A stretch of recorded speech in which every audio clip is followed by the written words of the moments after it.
Okay, we'll go ahead and get started.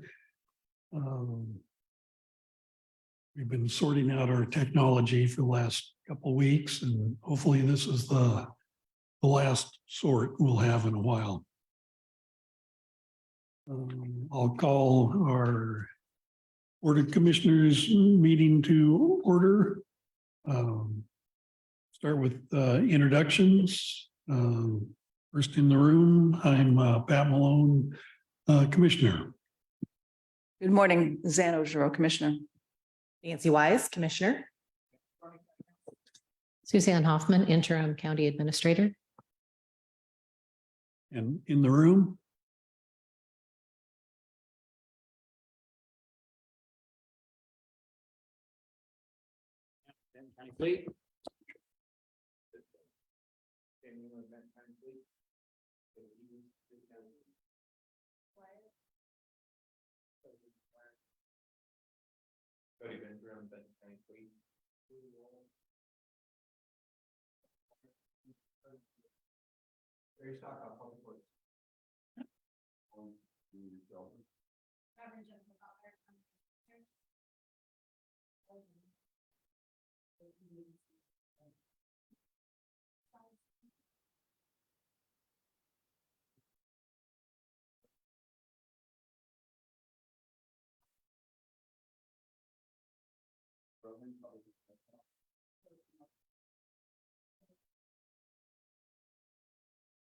all right, and those joining us online. Jeff Van Arsdal, Benton County Sheriff. Debbie Sessions, Financial Services. Dawn Dale, Benton County Sheriff's Office. Welcome. Are there any announcements? Hearing none, next up, review and approve the agenda. I think there's one small change under 6.1. Presenter of the proclamation will be Caden Dela Roach. All right. Any other additions or corrections to the agenda? Hearing none, move on to item number 3, comments from the public. We have a couple people signed up. Sean Collins, and why don't you come up to the microphone at the table?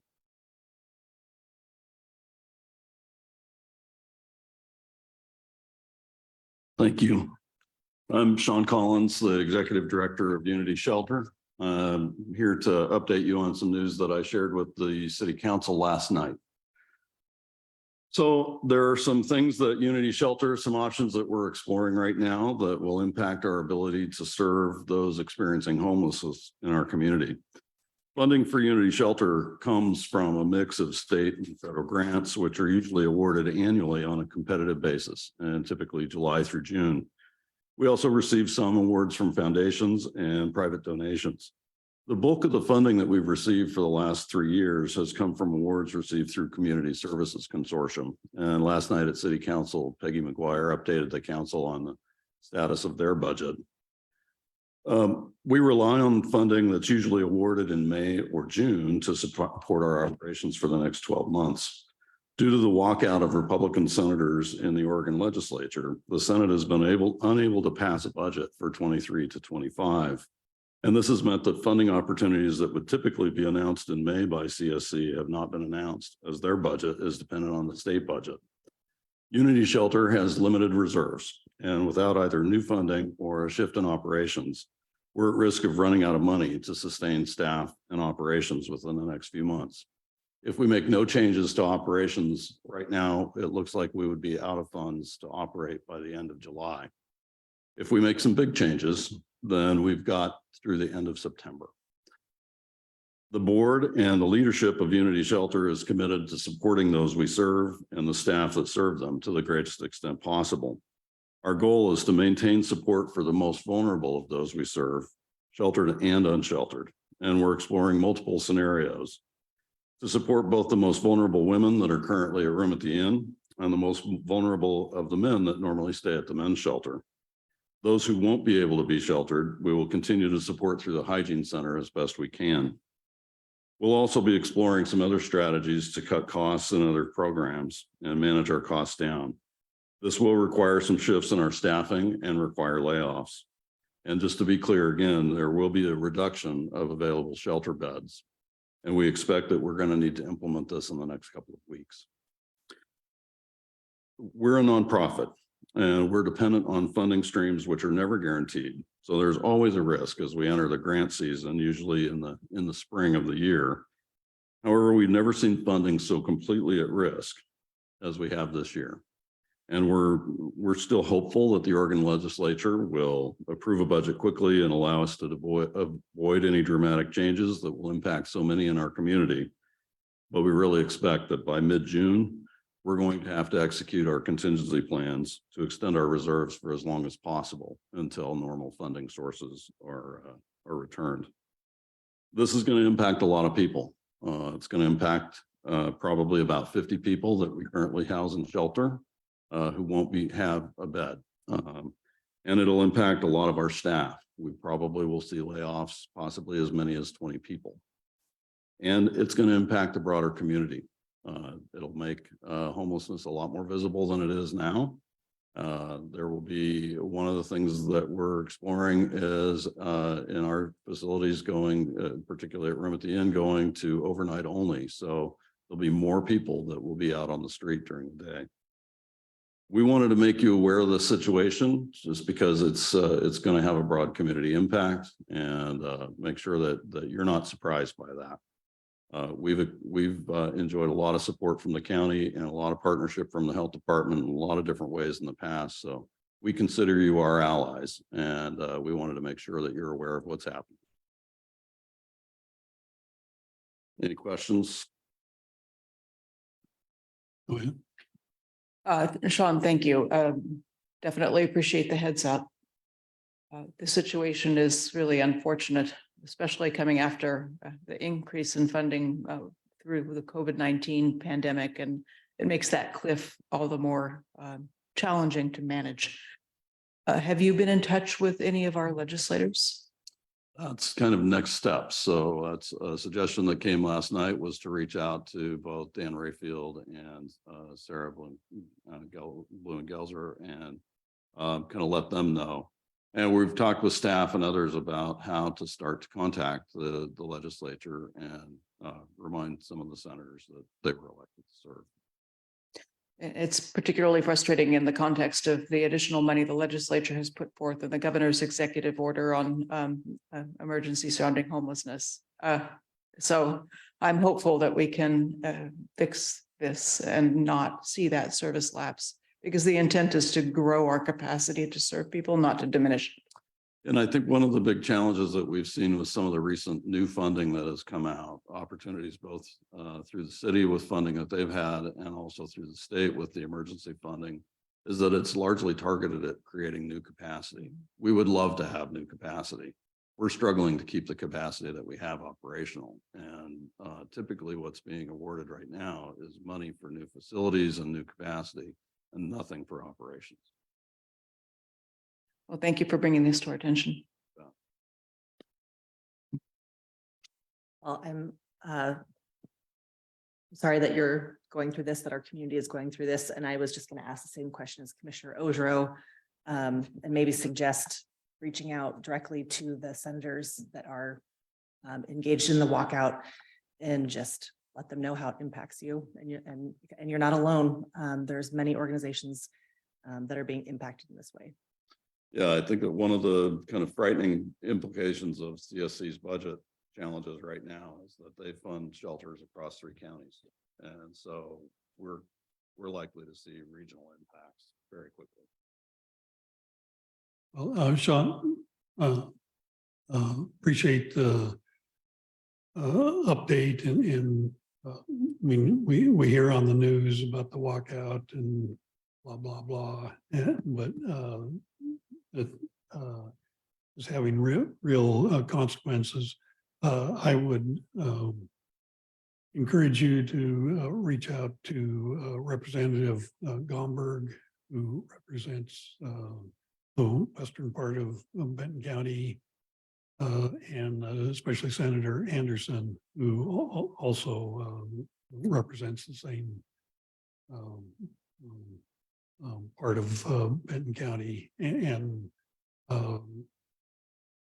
we need to get the word across that this isn't just a game.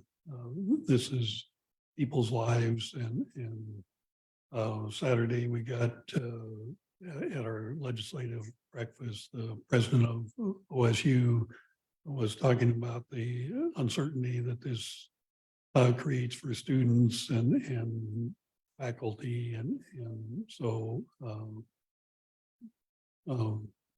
when you're reaching out, make your reaches maybe a little broader than you originally thought, because our Representative Rayfield, Senator Sarah Gelser Bluin are very sympathetic and obviously doing whatever they can to move things along. But so they're not the problem. But I appreciate again another view of what this walkout is causing our community. Thank you. Thanks. Fine. Next up, Reverend Jim Butler.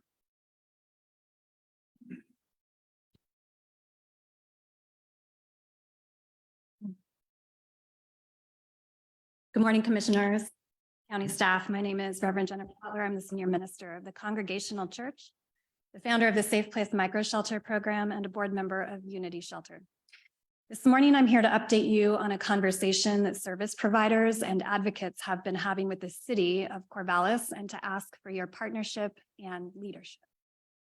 As you may know, 2 years ago, the Oregon legislature adopted House Bill 3115 that requires any city or county law that regulates the acts of sitting, lying, sleeping, or keeping warm and dry on public property to be objectively reasonable as to the time, place, and manner with regards to persons experiencing homelessness. The bill explains that whether a regulation is reasonable is based on the totality of the circumstances, including but not limited to the impact of the law on the persons experiencing homelessness. And during the 2021 legislative hearings on the bill, the League of Oregon Cities, as well as proponents of the bill, urged local governments to work directly with service providers and the impacted population, unhoused community members, to develop implementing measures that were actually reasonable. Unfortunately, the city of Corvallis waited until the last minute to create a proposed ordinance, and city staff chose not to work with or consult service providers or the unhoused community members in preparing to implement local legislation that must be in effect by July 1. Rather than abiding by the spirit of the law, the assistant city attorney made clear that the city is not trying to reduce harm with the ordinance, but simply shield the city from legal liability. Corvallis's proposed ordinance may or may not achieve that very limited purpose. It does nothing more as it currently stands than delegate implementation of 3115 to the city manager, with no transparency, accountability, or assurance that he will come up with a plan that provides those objectively reasonable time, place, and manner situations in which our most marginalized community members can sit, sleep, lie down, keep warm or dry. More succinctly, we might just call this live with dignity.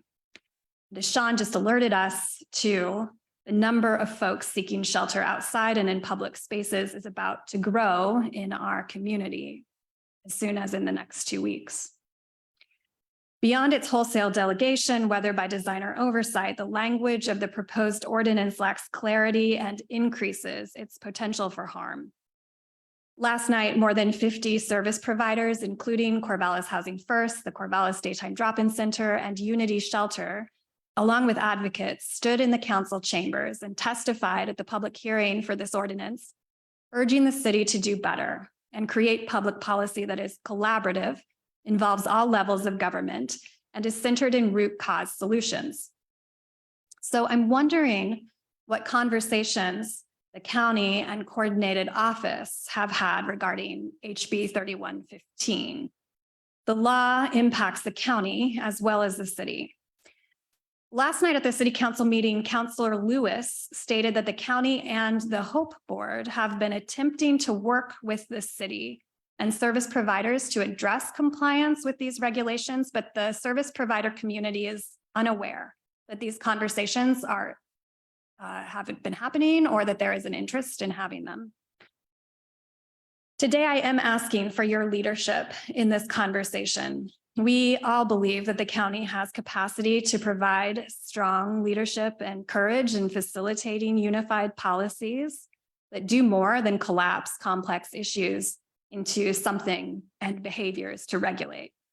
Will you help us create public policy that takes the well-being of the whole community seriously and ensures that everyone in our community is treated with dignity and humanity while we attempt compliance with the law and, yes, protect ourselves from liability too? Thank you for listening and for your partnership.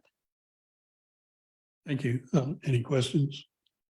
I would just ask my colleagues, Commissioner Wise, who sits on the Hope Board, and County Administrator Hoffman, who's been very engaged with the coordinated office, whether there has been discussion with the city on this topic. I think that's part of a bigger conversation that we don't have time for today. We have heard one side of it, and I think we have time today. I'm not prepared to get into a deep conversation about that. Yeah, I'm not aware of the conversations taking place, but I'm happy to follow up with the team. Yeah, this is a slow moving accident that I've been watching and watching other cities around the state make progress in this arena. And I am very saddened to hear that we're waiting until the 11th hour to adopt formal policy in the city of Corvallis. So I would love to hear more about it some other time. All right. Thank you.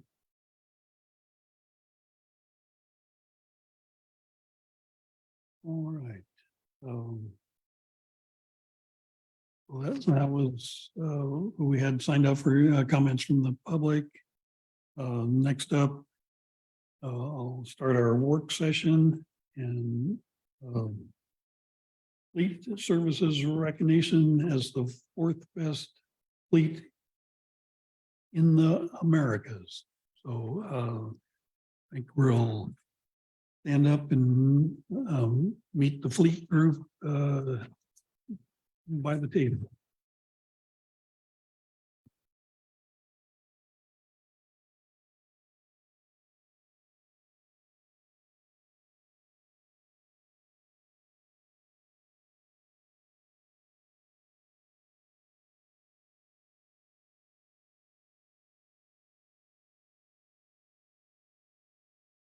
There is a fleet group here. The fleet is in. At this time, the Board of Commissioners would like to recognize the Benton County Fleet Team for a very special achievement. And you're up here in the front. The board is pleased to celebrate your inclusion in a FAA Fleet Management Association 100 Best Public Fleets in the Americas. NAFA is the vehicle fleet industry's largest membership association. Each year, NAFA's 100 Best Public Fleets in the Americas program recognizes the excellence in public and commercial fleet operations. The goal of this program is to inspire and foster continuous improvement and innovation in the fleet industry. Our team was not satisfied with their ninth place ranking in 2022. This year, they broke into the top 5, securing the 4th place ranking in a field of the top 100 best fleet programs. A particular key component of our fleet program is its role in helping achieve Benton County's sustainability goals by transitioning to more electric and alternative fuel vehicles along with installing innovative charging stations. The Board of Commissioners congratulates you all and extends our appreciation for all that you have accomplished, as well as your commitment to serving our community with excellence. On behalf of all of Benton County, we present you with these challenge coins for exemplary service. And now we'll divide and conquer here. Go to that side.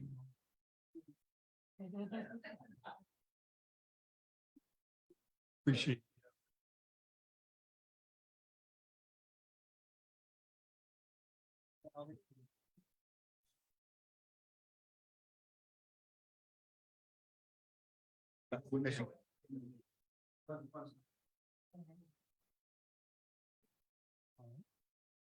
Well, really appreciate your continued efforts. And now you can get back to work.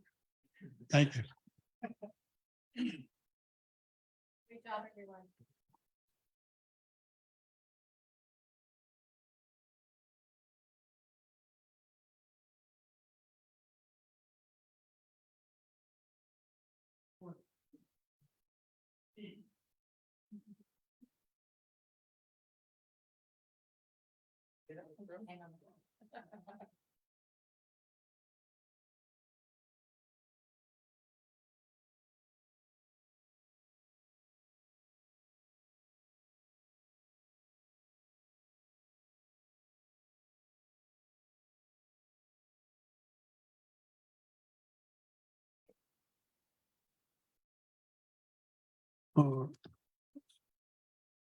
Next up is Justice System Improvement Program, Phase 1 and Phase 2. And this is discussion led by the Board of Commissioners. You want to start us off, Zan, or? Sure. I think, this is the first time we've had a conversation about the Justice System Improvement Program and the role of the bond measure since the failure of the bond measure. So I just want to acknowledge that, and that as you're probably all aware, it was an emotional hit because of the fact that I've been engaged in this process for a long time, and so have county staff and the board. And we have some real soul searching to do. What I do want to say is that the Justice System Improvement Program as a whole, as an entity, is much larger than the bond measure. And we're thrilled about the fact that we will have a groundbreaking for the Mental Health Crisis Center next week. And that the plans for the new courthouse and district attorney's office are proceeding. And so all of those things are still moving along. This second phase, which would have been funded by the bond measure, is now on hold. And we have to do some real work, listening to the community, working with community members much more actively to find out what the community is willing to fund in terms of those real needs that we have to address the inadequate jail and mental health facilities needs for a homelessness navigation center, which haven't gone away, and the emergency operations center as well. Those are real needs. So we have to prioritize and listen to folks to figure out how the county alongside the community hand in hand move forward. I also want to recognize that it's just a tough time nationally in terms of trust between community members and government. And for a while, Benton County was kind of still surfing along on a reservoir of community trust, but that's eroded significantly. And it's eroded for a number of reasons, not just the national mood and partisanship, but I need to acknowledge the role of the discussions about landfill future and solid waste management, which have been really contentious and challenging for the community as a whole. So we'd like to get back to ground zero in a sense and rebuild and move forward. So because we haven't had an opportunity as a board to discuss any of these matters, this is our first opportunity to debrief in a sense and to figure out what comes next. And I'm hoping that we will be able to develop a short list of what we would like to have staff do to make sure that we are ready to make the next series of decisions with respect to those elements that would have been in the Justice System Improvement Program Phase 2 funded by the bond measure. So with that, I have plenty of ideas and comments, but I'd like to turn the mic over to my colleagues for their input. Thanks, Ann. Yeah, well, like you said, we haven't had a chance to figure out what happened and why we were unsuccessful. I think part of it, we have been working on this for 5 years, and I think we got off to a good start in 2018, 2019 with Ari Basil Wagner's community town halls and really engaging the community and specifically the correctional facility and asking difficult questions about what that should look like. And I think we laid a good foundation there, but with COVID intervening, I think some of that momentum and community discussion was too far in the rear view mirror to impact the vote last May. I would absolutely agree that this is a setback, but we still have the needs and we will still keep moving forward. Phase 1 is in operation and past the design phase, and I'm a week from tomorrow on the 14th, we'll have a groundbreaking at the I think we'll be physically present at the 4th and Van Buren site. And the idea is have a little ceremony and then get out of the way because construction will start I think by the next week. I was by the site over the weekend and noticed an excavator, and I don't think that was there just for showing off. So that one, I think, with a completion date of approximately a year, summer of 2024. So that's one of the pieces that has been missing and shows Benton County's commitment to moving forward. We were successful getting funding from the federal government and the state government, and that's why that project is as far along as it is and why it wasn't in the bond. It's part of the overall justice system improvement, but was not in the bond because we were successful finding alternative sources of funding. And I think we're to be congratulated for those efforts and shows that we're not just dependent on the Benton County community to fund some of these much needed projects. And I am fairly sure in the next few weeks we will have a debrief with information on voting trends and what we get anecdotal evidence as well. You didn't do this right, and that's why I voted no, or and we've got a fair amount of information like that coming in, but I think we need to do a deeper dive into just what we can read from the voting trends and figure out what comes next as far as advancing some of the facilities that were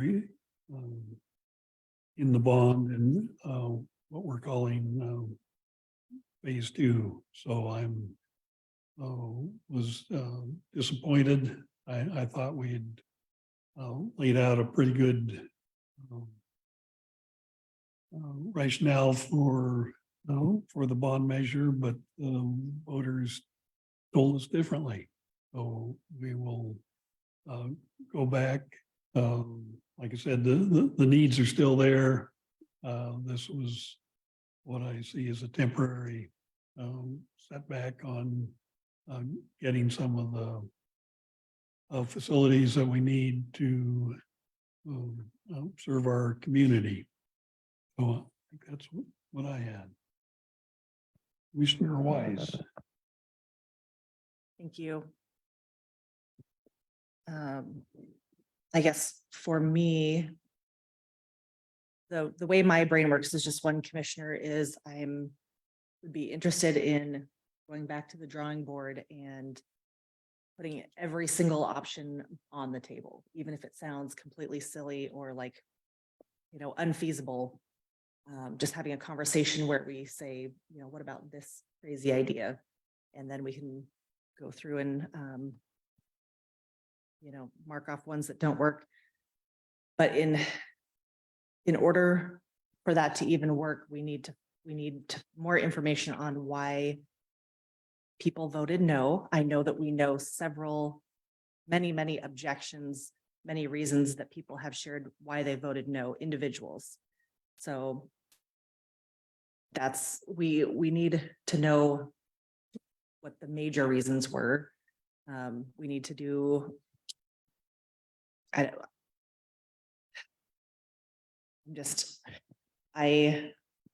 am obviously have a lot of feelings about this too, so I'm trying my best to work through that. So I know the Board of Commissioners, our main goal has been to support the community and do what we think is best for the community. The voters voted no on the bond. And so, the responsibility lies on the shoulders of the Board of Commissioners.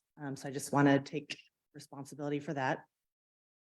And I guess we need more information. We need to know, I don't know if we need what to call it, statistically valid, or we need to know the actual main reasons why people voted no. We have a list of 200 different reasons that people stated, but we need to know which ones were the most influential before we can make any other decisions.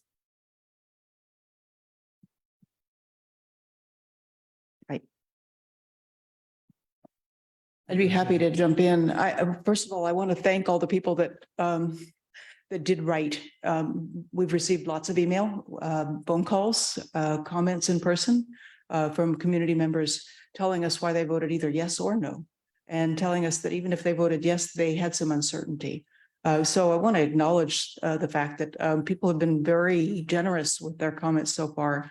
I also want to acknowledge what Commissioner Wise was pointing to in this long list of reasons, organized by theme for why people voted against the bond measure that was generated because of our colleague, Sammy Alabraba, school board member, posting on Facebook and asking community members why they voted no. And then others have compiled this and started to organize it. So the sense is that there's a lot of willingness in the community for people to have further conversation. This is not a, close the door completely. This is let's take the time and reset. So what I would love to do is to maybe put together a survey that could be available online for people to participate in. But I think even more importantly, we need to have focus groups, because what's missing when you do a survey is that you never get to ask the follow-up questions. When someone states an opinion, you don't get a chance to ask, why do you feel that way? Or what would make you feel differently? Or so I'm really looking forward to the opportunity to perhaps engage with 2 or 3 focus groups around the community that are diverse and representative of perspectives, and being able to garner that kind of information on a much more in a qualitative way as well as a quantitative way. We can look at voter statistics, and we have to do that. But I think that looking just at voting patterns and voting statistics is part of what led us to where we got to with this bond measure. I think we need to actually talk to people and listen to what they're saying.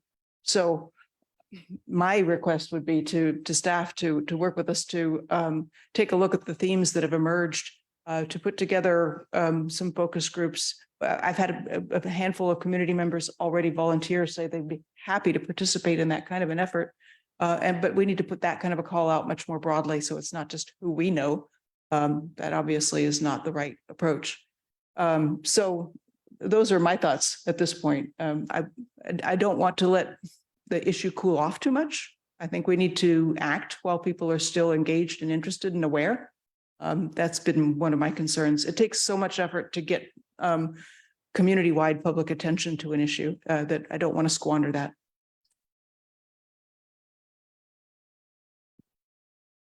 Okay, yeah, something I would add to the focus group idea is back to what we were doing in 2018 and 2019 and having town halls and that is a select group that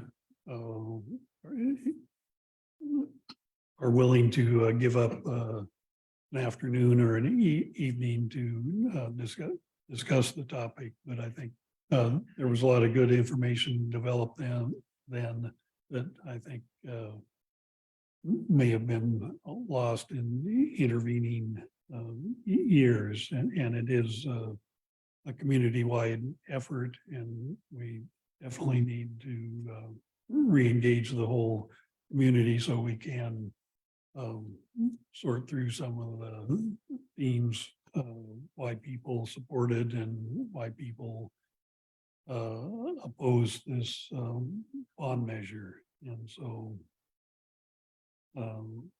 we have some work to do, but I think it's a continuation of what we've been doing. We have a lot more information now than we did 4 or 5 years ago. So to kind of help guide the discussion, but I don't think I had anything else on the topic at this time. Suzanne? Just to say that staff will be ready to work with all of you on a plan forward and how to collect the information that you're looking for and engage in those community-based activities. And I would just recommend that when we think about community, we also be mindful that that includes all Benton County employees, some of which will have a professional perspective on this based on the work they do. And of course, top of mind for me is the health department. But really any, and the sheriff's office, of course, but top of mind that we not err in making the assumption that everybody is supportive of a particular initiative just because they happen to be county employees, but really invite them to be both a professional and individual contributors to the conversation and to fully engage, because they are an incredible input into the process, as well as community members who can go and take the message out to family and neighbors and others. So just recommend we be mindful of that as we move forward. Okay, thank you. Well, so I have a clarifying question. I guess I'm unclear what the unintended, what the hope, what the outcome is of this agenda item. The goal is to direct staff to take next steps to help us to either generate the additional information we want and need in order to clarify what our path forward is. And it's the first time we've had an opportunity to discuss the bond measure since two of us constitute a quorum, and it's so it's wide open. But we really do want to direct staff as we want to move forward. So does staff have an understanding of what we would like? I think we can come back to you with a range of options and a plan. Just being mindful that we will also identify what may need to be set aside in favor of this as a priority. Thank you. And I just, for me, we have people say you need to do surveys, and then other people saying, no, you shouldn't do surveys. You should do focus groups. And then other testimony that says, don't do focus groups. So I just want to make sure that, I'm not specifically saying this is the one way to do it. I don't know. I don't have enough information. So I appreciate staff looking into that and coming back with something. I think there's a lot of expertise in this community about how best to understand and to engage with community members. And I've had people direct me to a couple of folks on campus, for instance, that might be helpful. And I've had other community members who are very experienced in this themselves, that are former city councilors, come forward and say they'd be happy to help. So I think that with all of those email messages and the communications that have come in, we've been sharing those. I've been sharing those with staff routinely as I respond to messages.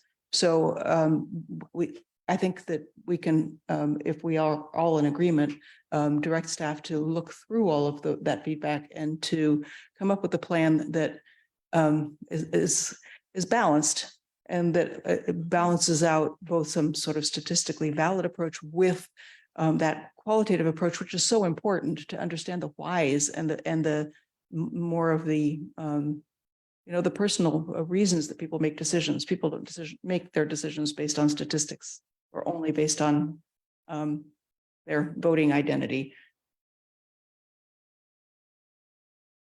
All right. Sheriff, are you still with us? And do you have any comments at this time? I'm always with you. I guess for me, I just echo what everybody said. I'm hugely disappointed, but we were open Wednesday and we'll continue to be open. We continue to respond to calls for service, and we have to get better. And I feel like Commissioner Ogerow and I did 70 plus presentations, and maybe we need to do 80 plus. I don't know. I know Commissioner Wise did a lot of door-to-door work, and I mean, I don't know how we do things differently other than retool the message. And like you are all saying, whether it's focus groups or surveys, we need to figure out how we whittle this down and do appease the voters and address their needs and their wants. This has been 4 times now, so I want to make sure if we do this again, that it's incredibly thoughtful. This has been a project for a very long time, and because the bond failed doesn't mean we're done. We still have to get better, and we have to get better every day. And so that's what I've told my staff, and it's what I try to do every day, and that's it. And whatever we decide, but it can't be done in a silo. It has to be done, involving the entire Benton County community, as Suzanne said, and the entire Benton County staff. So. All right, thank you. Any other comments? No, we will continue this discussion, I would guess, fairly soon. So, thank my colleagues and staff for the feedback that we've gotten so far, and we will continue these discussions. All right, next up is a considerable consent calendar. Is there a motion to approve, or do we need any discussion? I would move approval of the consent calendar. Second. All in favor, say aye. Aye. Consent calendar is approved. Next up, 6.1 proclamations. In the matter of proclaiming June as LGBTQ plus Pride Month, proclamation P 2023-012. And are you gonna lead us off, Sarah? Yes, thank you very much. My name is Sada Siddiqui. I go by she, her pronouns. I'm the Equity, Diversity, Inclusion Program Coordinator for Benton County. And I am joined here today by Caden and his Deloach. Perfect. And I'm going to have Caden provide their own introduction today. Welcome. Hi, my name's Caden Deloach. I've been working for Benton County for about 2 years now as a peer support specialist at the health department. I've lived here for about a decade and moved from a more conservative military town, and really grateful for the community I found here in Corvallis. And yeah. Sure. Here in Corvallis, and yeah. This June, jurisdictions around the world here in Corvallis, and yeah. This June, jurisdictions around the world here in Corvallis, and yeah. This June, jurisdictions around the world here in Corvallis, and yes. Time loop. So once wasn't enough, huh? Gonna really drive the point home. Right, are we good? Awesome.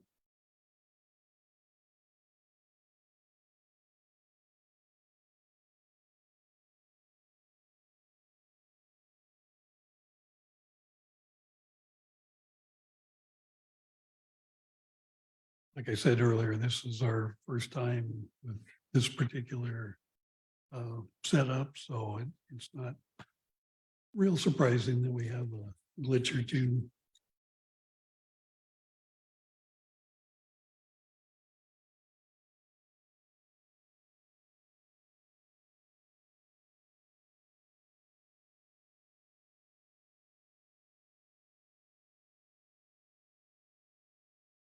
Morning.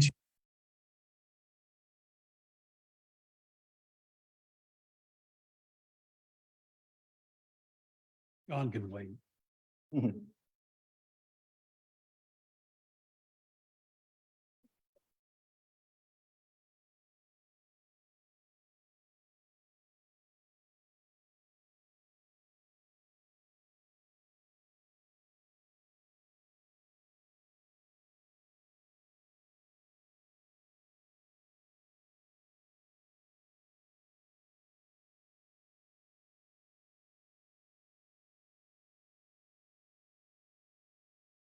All right, thank you. A little sprinkling of chaos for Pride Month makes sense. This June, jurisdictions around the world are celebrating lesbian, gay, bisexual, trans, and queer LGBTQ+ community members in what is commonly known as Pride Month. Many other sexual orientations and gender identities are included under the LGBTQ+ term, including but not limited to questioning, asexual, pansexual, non-binary, genderqueer people, and two-spirit people. Pride Month was established following the Stonewall Uprising in June of 1969, when the Stonewall Inn in New York City was raided by police. The Stonewall Inn, now a national monument, was a popular gay bar during a time where individuals who identified with the LGBTQ+ community were criminalized based on who they loved and their outward expression. It took over a decade longer before same-sex relationships were legalized in the state of New York. This LGBTQ+ led rebellion was an act of resistance against oppressive restrictions that posed threats to the community and led to the creation of what we now know as the Pride celebration that is held annually all over the globe. Over the past 53 years, Pride has become a celebration of community, perseverance, and survival worldwide. Pride embraces artistic expression through multiple mediums, visual art, poetry, spoken word, drag performances, and many more. Pride helps people explore their gender identity and sexual orientation and allows straight and cisgender allies to express their support to the community. LGBTQ+ people has always been a part of our community, but they have not always had the support or safety to be out. In the 1950s and 60s, gay people, state and nationwide, faced persecution and sterilization. In 1952, the American Psychiatric Association had listed homosexuality in the Diagnostic and Statistical Manual, otherwise called the DSM, as a mental disorder. In 1976, the Corvallis Gazette-Times featured an article about gay women wanting to marry, which resulted in some readers expressing anger over the topic, even being included in the newspaper. That same year, our first LGBTQ+ student organization at Oregon State University began. Over the years, OSU students, faculty, and staff have faced a variety of challenges and celebrations and played a critical role in advancing equity in the community. Many OSU students and Benton County community members have had to face legislative actions and measures meant to undermine the autonomy of LGBTQ+ people and make them second-class citizens. One such measure was 1992's Measure 9, which would have forbade all public entities, including educational institutions, from giving monies that support homosexuality. This measure would have shut down LGBTQ+ organizations statewide and further isolated this vulnerable population. Organizations such as Corvallis's chapter of the Lesbian Avengers fought back against Measure 9, and it was defeated. Benton County has a history of supporting the LGBTQ+ community. Corvallis and Oregon State University have been the home to formal organizations since 1976, allowing individuals to find a sense of home and comfort. In 2004, the Benton County Board of Commissioners permitted marriage licenses to be distributed to same-gender couples. And shortly after Measure 36 banned same-gender marriage, Benton County voters made clear that they support marriage equality and voted against the measure. The ban was in place until 2014, when a judge found the amendment unconstitutional and marriages began that same day. Legislation has and continues to harm LGBTQ+ people, especially contemporary actions that harm trans and non-binary youth. Pride Month is a time to reflect upon our history, support LGBTQ+ communities, and celebrate our identities and communities welcome for all sexual orientations and gender identities. While we celebrate the lives of LGBTQ+ community members, we must also be committed to saving their lives. Benton County is proud to offer gender-affirming care to patients, is committed to equity for all, and supports everyone honoring their sexual orientation and gender identities during Pride Month and every day of the year. Therefore, let it be proclaimed that June is LGBTQ+ Pride Month, and all community members are invited to celebrate. Thank you. I would move that we accept proclamation number P 2023-012. Second. All in favor, say aye. Aye. Aye. Motion carries, and thank you.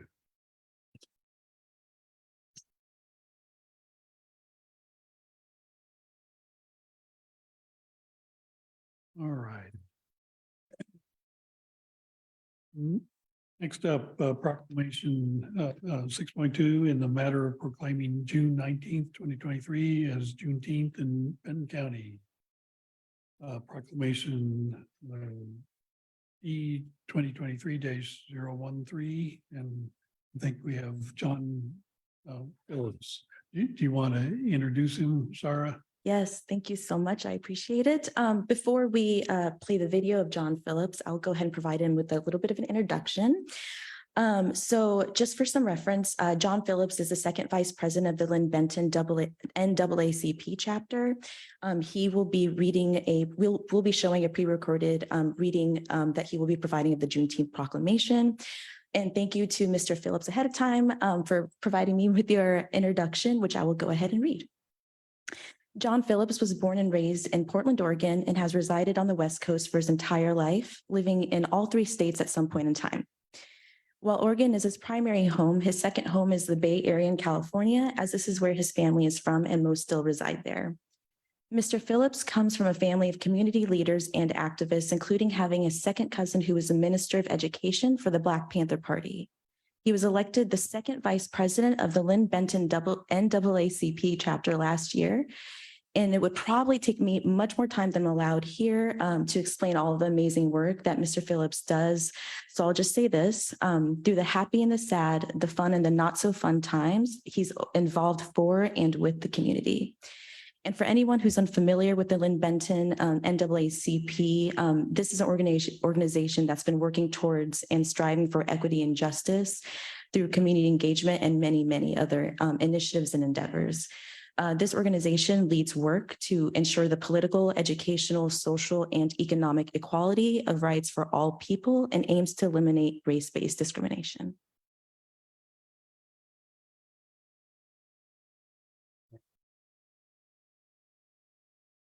Please.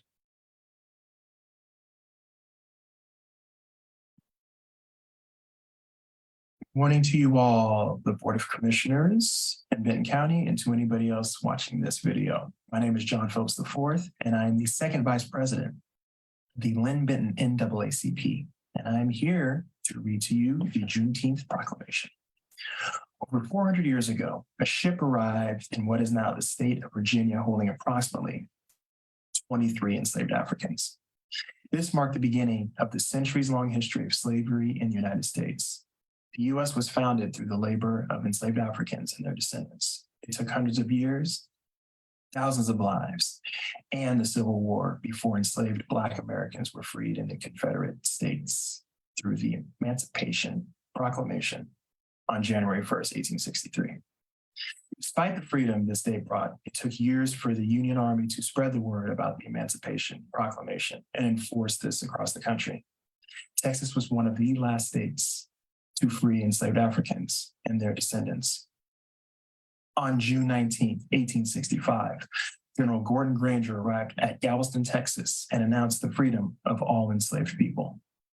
The local Black community in Galveston began the tradition of celebrating June 19th, which eventually became Juneteenth. Juneteenth, or Freedom Day, celebrates the Black community and the dream of freedom for all. In 1979, Juneteenth became a holiday in Texas, and over the past 40 years, activists have called for Juneteenth to gain national recognition. Our previous governor declared Juneteenth a state holiday, and President Joe Biden declared Juneteenth a national holiday in 2021. Local employers such as Oregon State University have observed Juneteenth as a holiday and had celebratory events. The Lynn Benton chapter of the NAACP has been celebrating Juneteenth and has received funding from Benton County for this year and previous year's Juneteenth community event. Inspired by our local leaders, the AFSCME union advocated for Benton County to observe Juneteenth. Collaboration with AFSCME, Human Resources, and the previous Equity, Diversity, and Inclusion Coordinator, a resolution was drafted, and the Benton County Board of Commissioners declared Juneteenth a county holiday on March 1st, 2022. This year, we will observe the holiday on Monday, June 19th, and we will continue to have a proclamation celebrating the holiday. Juneteenth is traditionally celebrated through community events, including community service, religious services, the sharing of food, and educational experiences. Benton County is training our staff on Juneteenth and the importance of the holiday for Black and African American community and all of Benton County. We still have more work to do, including addressing Oregon's anti-Black past and increasing the retention and safety of Black community members employed, attending school, and living in Benton County. We look forward to continued collaboration with community organizations devoted to racial equity. Therefore, be it hereby proclaimed that June 19th is Juneteenth in Benton County, and all community members are encouraged to join in this observance and celebration. I want to thank you for giving me the opportunity and setup, I hope I pronounced that correctly, for the communication and getting this going for me to do this. So again, I hope to see you all at the Juneteenth celebration on June 19th. And until then, take care.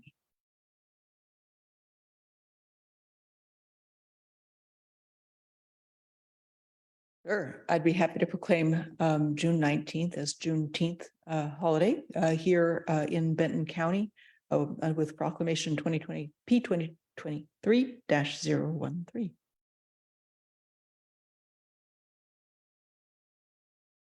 Second. All in favor, say aye.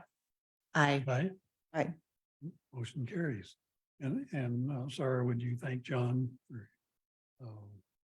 the glitch-free technology there? That was worked well. Absolutely, I will. And he sends his appreciation as well. Thank you. Thank you for your efforts. All right, about a 5-minute break before we get into new business. Hearing no objection,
Excellent. So we'll go ahead and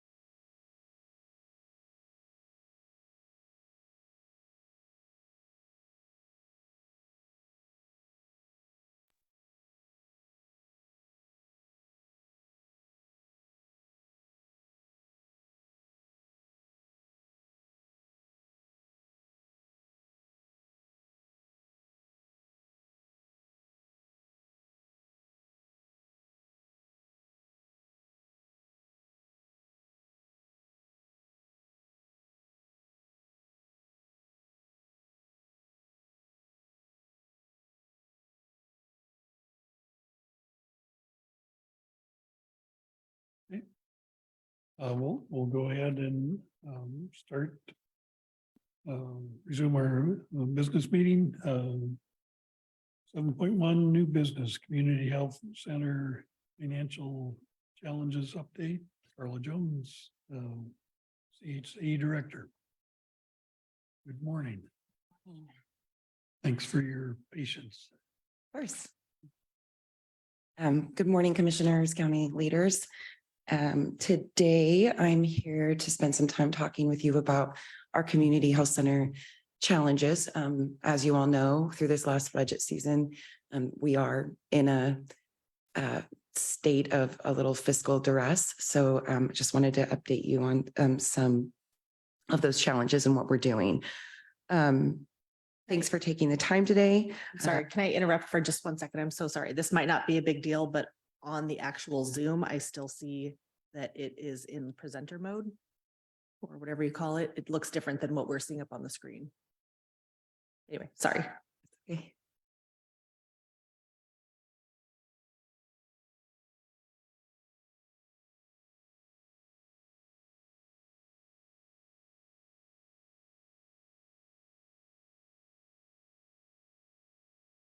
Okay. Okay.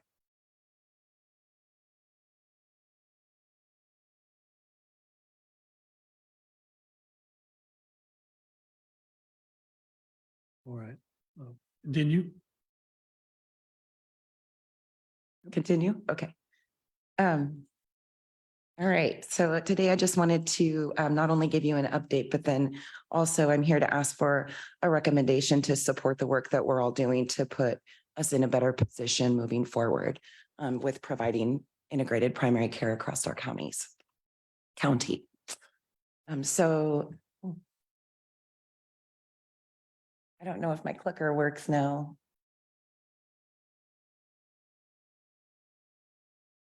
There we go. Yep, good.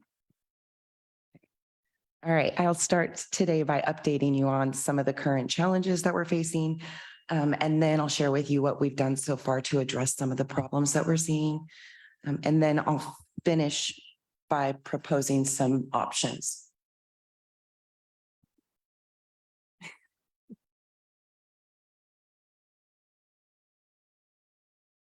So as you're all very aware, in going through the 23-25 budget process, community health centers of Benton and Lynn counties went from current service level of a $12 million gap or a little under a $12 million gap to balancing a budget.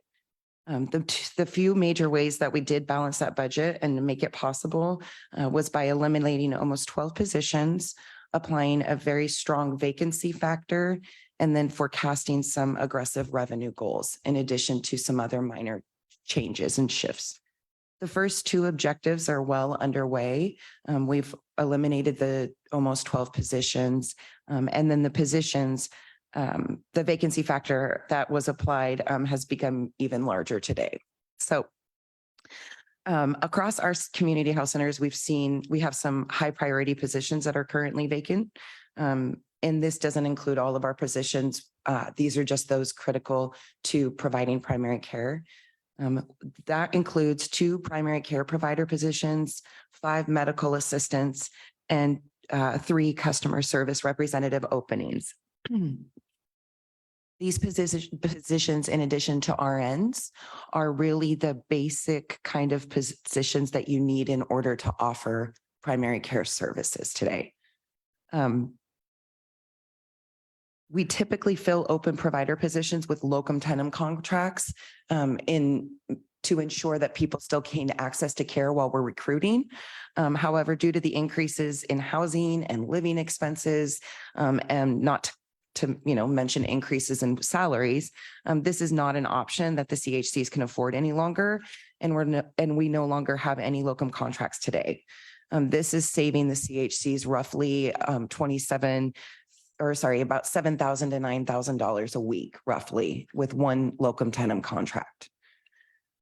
With all that said, and due to staffing shortages, we're unable at this time to operate all of our clinics at current staffing levels. The Alsea Health Center specifically has a patient panel of a little over 300 people, which is a little larger than the population in Alsea. We serve not just Alsea, but the surrounding communities. One of those examples is Tidewater. The Alsea Health Center costs us about, just roughly looking at the last budget, around $2,700 or so a day to keep it operating fully. And while that it doesn't seem like a lot, we're only generating from patient services anywhere from $350 to $900 a day if we were at max capacity in granting access and having the demand right now. We've subsidized the Alsea Health Center since we partnered with the Alsea community in 2015 with a health service district tax that the taxpayers pay in Alsea for the operation of having health services in Alsea. And then also with our HRSA grant funds. And then that's our federal grant that we receive every year from HRSA to make sure that all get care regardless of their ability to pay. And then our 340B savings, and that's our pharmacy discount drug program where we are able to offer lower cost drugs to our patients. At this time, it is difficult to continue to subsidize the Alsea Health Center when we're facing staffing shortages across all of our health centers. The attempts that we made to address challenges so far, we have had robust recruiting campaigns to recruit providers. The provider position has been the most challenging position to fill in Alsea. And even if we were able to recruit one today, we don't have staff to support the provider, with us being short-staffed 5 medical assistants. We've paid a recruiting agency to assist with the provider recruitments, but we stopped that contract because it didn't work and we didn't get any attraction for that position. We've worked with HR to refresh our job postings and to post the positions to a broader audience. That brought in some providers, but not an Alsea provider. At one point, we were down 5 providers, and now we're just down 2 providers. The turnover rate for our medical assistants is our biggest concern today. We did just finish up a project with HR in refreshing our job postings, and we've broadened our net to include 12 additional places where we're posting those MA positions, which include a lot of schools, OHA pages, HRSA web pages, the American Association of Medical Assistants.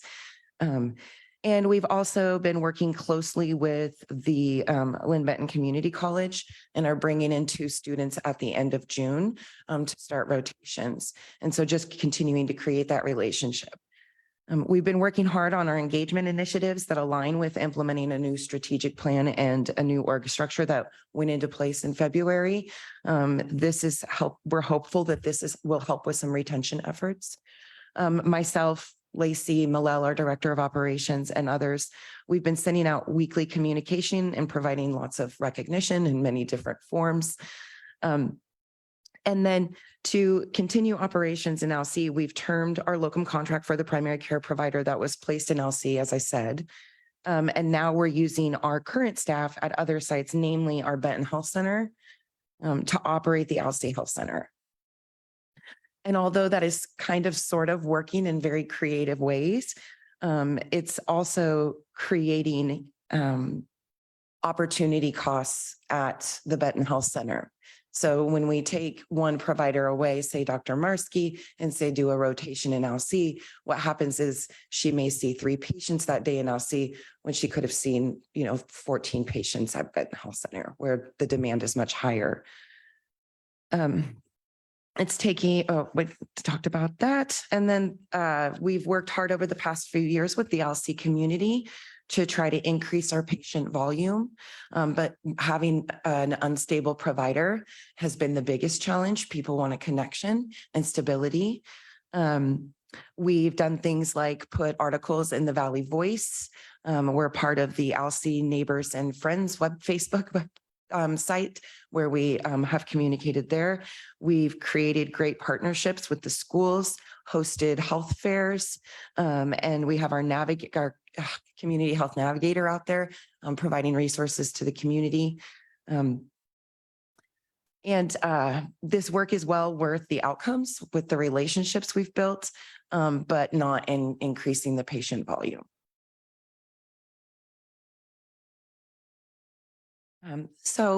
I've had many discussions this last week with our community health center board members and with key leaders in the LC community, as well as county leadership, and wanted them to be aware of our challenges and let them know that I would be meeting with you commissioners today to discuss what is in front of us and to look at a couple of options. I've received a lot of understanding, a lot of words of encouragement and support from the community, as well as some obvious concern and questions around what's going to happen. The options that we think we have are here. We think that the option 1 is we continue to operate LC Health Center today using a temporary provider, and that's very costly, or with the rotations that we're putting in place, but knowing that that's very unstable. And if I have one provider call out sick or a medical assistant call out sick, we quickly shift to something else, hoping that there is another service that can be provided that day.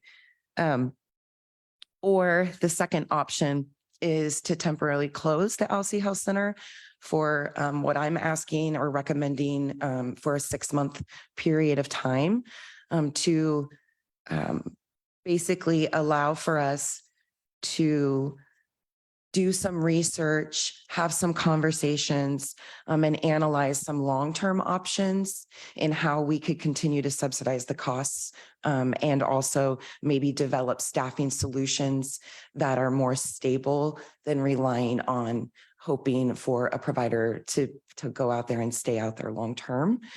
I think that a 6-month time period at least gives us ample time to do some of that research and analysis. In the interim, what I'm proposing is that we would continue to ensure and make LC in the community a priority in gaining access to care, to primary care. Some of the ways that we plan on doing that would be, sorry, things really small here, but I can go through it, is to continue to provide full patient-centered primary care services for the LC community members that are seeing a provider in LC at either our Benton, Lincoln, or Monroe Health Center. It's 23 miles away to each one of those sites and some change to each one of those sites. Benton Health Center is a less time it takes to drive there, but they're all 23 miles away. And we have the access available to make sure that patients get in soon. They wouldn't have long wait times or anything like that to be seen at those locations. Then the next one was we would continue to provide navigation services such as transportation, health education, and connections to the community resources. Knowing that some of our LC community members might have a hard time with transportation, we do offer that through our navigation services. And we would continue to make sure that's a priority for that community. And then we would still continue to do dental preventive and sealant services like we do in the schools today. And so that would still continue as dental services. We could host vaccination clinics for the community. Now that what we would be doing is taking vaccines out of that community, but we would be able to host vaccine clinics. We could continue to do that. And then We still plan on hosting a health fair this summer. And very soon, actually, as we did last year, where we provide annual sports physicals for the schools. And we also has vaccine clinics available, dental clinic available, community resources, and really collaborate with the school in setting up that health fair. And then lastly, what's not on this list is home visiting and telehealth. So if patients are homebound, we are already offering home visiting services. We would continue to offer those services as well as telehealth. And one of the comments that I did receive from some community members is that the Alsea community has gotten really good at telehealth. So we would still offer telehealth services and home visiting services. If it is decided that we do move forward with a temporary closure, we plan to formally communicate the status, the reasons, and the services we're prioritizing to support the Alsea community through several different formats, of which some were recommendations from the Alsea community in my conversations. So those would be through email distribution lists that the key leaders in the community have available to them, one through the Grange and one through the school. The other one would be the Valley Voice. And then, of course, that Facebook Neighbors and Friends page. And then there was proposed recommendations for bulletins at John Boy's, which is the local store. Communication plan also includes patient letters to our patients that are being served there, where they would receive a 30-day notice of the changes. And then also direct conversations with those patients that we know have a higher need. And just making sure that we have conversations, coordinate care, and that we have a continuum of care and there's no gaps. And then I would just finish by just saying that I know this is not a decision that any of us are taking lightly. We're not in a position that's ideal. I'm optimistic that if we're given this time, we can better retain the staff that we have today, and that we could have the opportunity to thoroughly analyze those future options in continued partnership with the Alsea community. And then lastly, if it is decided that we do move forward for this temporary closure, the next step would be to take this to the Community Health Center Board of Directors for approval. And then finally to the Health Resources Services Administration for a scope change and final approval there. So with that, I would see if you have any questions. Any questions for Carla? I think I have a few questions. Can we go back a slide to that list, please? Thank you. Number one, I guess what is the cost that is required what's this cost to subsidize if we were to keep it open? So our current cost that doesn't include what we're already subsidizing, the additional subsidy that we need. Our actuals in our fiscal year right now, we're at almost a $300,000 deficit. For the biennium, it's about a $700,000 deficit. So that's the additional subsidy, not the current subsidies that we're using. So when you say the current subsidies, could you, I guess, clarify where those are coming from? Is that coming from general fund or other places? Yeah, so the subsidies that we are currently using, one is our HRSA grant, our Health Resources Services Administration grant that we receive every year in being a community health center. So we use some of that. We use the subsidies from HRSA. The budget includes the provider's salary. And then the additional subsidies we use are from our 340B savings program. And so we use some of our 340B savings in order to subsidize Alsea. Okay. And so the main issue is just that we cannot get providers, and if there's no providers, we cannot generate income. I think there's a few main issues. One main issues is not getting a stable primary care provider for sure. I think issue number two is support staff. Being short-staffed by 5 medical assistants right now. If have one more medical assistant go away, then I'm looking at what to do in other clinics as well, not just LC. So it's the major issue is support staff. And then this is, like I said, the subsidies this has been a long-term subsidized. Rural health is hard, really hard to sustain. And I do think that, and I'm very optimistic about what options are out there to help subsidize a rural health center, including going to the Office of Rural Health and talking to them about our dilemma. I think the services are really important for the community. And Marianne Carr, who kind of really created this health center out there, she and I had a discussion as well as with other key leaders around how do we re-look at what we should be doing in a rural health clinic? What kind of care does the community need? And how do we reimagine how we provide that care? Meaning maybe we don't look at it like a regular integrated primary care center like our other centers, but more of open walk-in time and also primary care time. You know, she'd always have stories. I think it was even in the paper around taking fish hooks out of people's, hands and things like that, or suturing up a cut from a logging accident. And so we have to be able to make sure that we're servicing the community the way that the way that they need us to in a rural setting. Sure. And I think, when I've toured LC and similarly Monroe clinics, I've heard a lot about services that you guys provide, and a lot of, I get the impression that those services are, well, obviously they're very valuable, but I guess I'm trying to formulate how to ask this question. So could you give us some examples of what daily services are provided out there besides kind of what you were saying, the one-offs with the fish hooks and stuff? Yeah.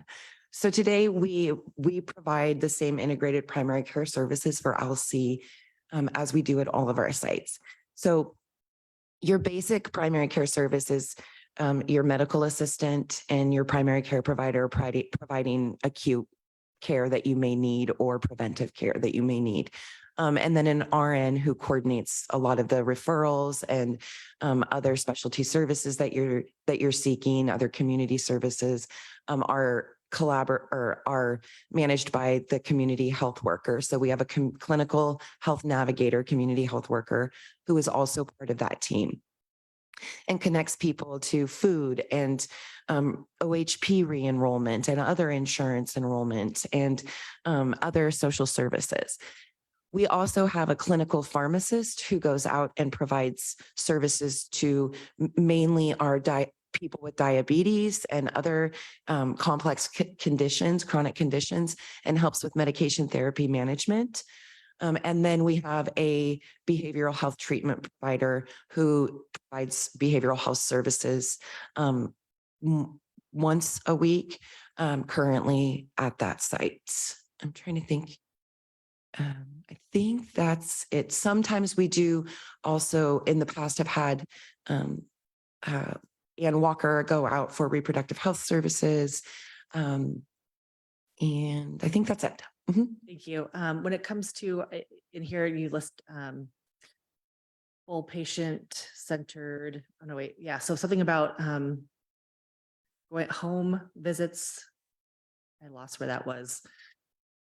It's right here hosting. Oh, I let you know that it wasn't on the bulleted list, but it was after this conversation. Let's see. So I guess my question is that saying that providers will go to someone's house? Yes. Okay. So Or a nurse. Okay. So that is cheaper for us to do than to be at the clinic and have somebody come there. So those are for our homebound individuals and we already provide that service. So rather than making, It wouldn't be an additional service that we're doing to make up for losing this service. That's just something we already do. correct, that would be our current providers would continue to provide home visits to our homebound individuals.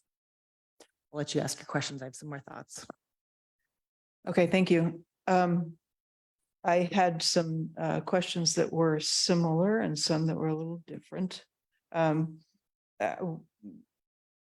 think my main question is what exactly this evaluation is going to consist of and what you're thinking in terms of reimagining health services in LC.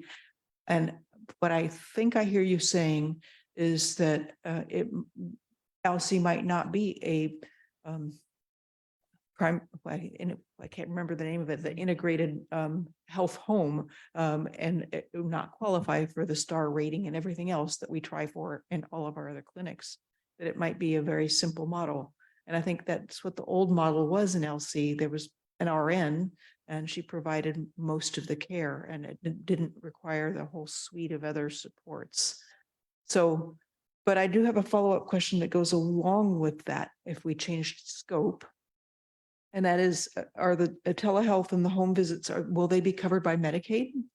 I know that the telehealth issue is not completely clear right now. And the other question I had was, if we change the scope of the services at LC, will that reduce the amount of our HRSA grant?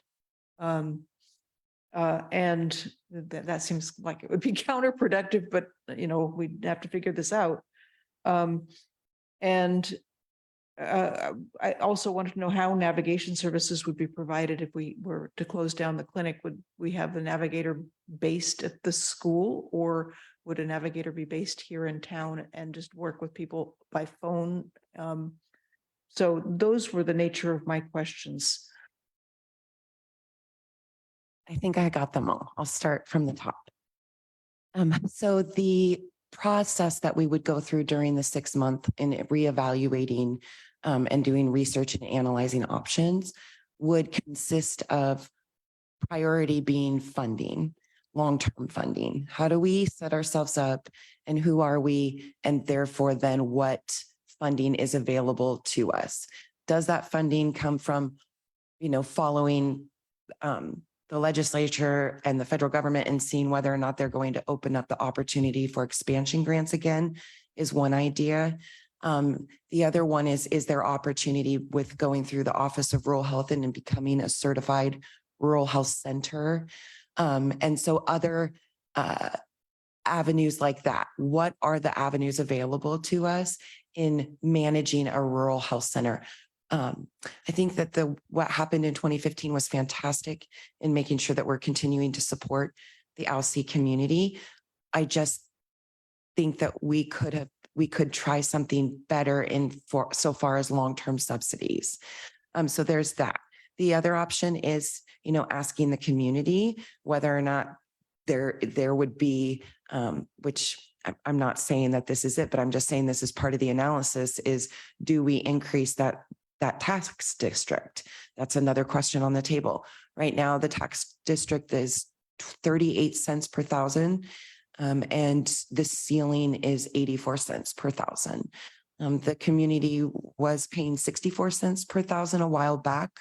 But once they handed over the building, I think is when it dropped down to 38 cents per thousand.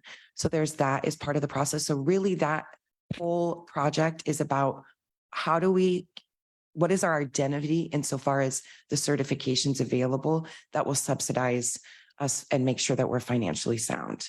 So that's kind of what that looks like.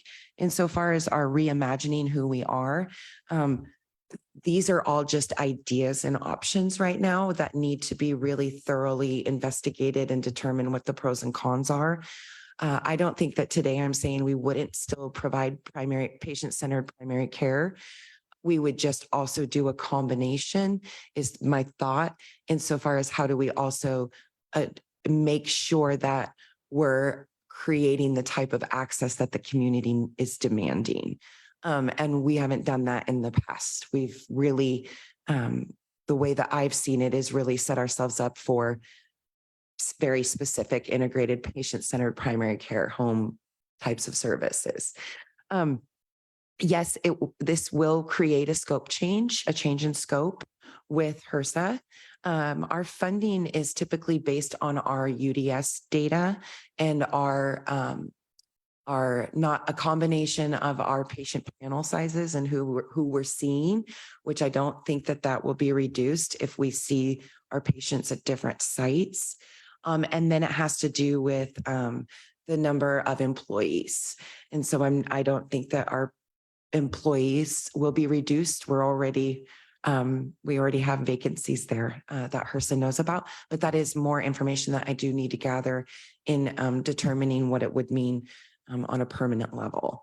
And then the other question around telehealth, it's my understanding, and I'm trying to pick this out of my little brain here around one of the updates I had given around the public health emergency ending and how that was impacted by telehealth. So my understanding today is that Medicaid does cover telehealth, but telehealth and coverage is complicated depending on who the payer is, right? And not much has changed, but there is discussion about what may change with commercial payer and Medicare payers and Medicaid payers. From what I understand today, though, is that Medicaid will continue covering it through at least sometime in 2024, and that telehealth has been covered for years prior to the public health emergency.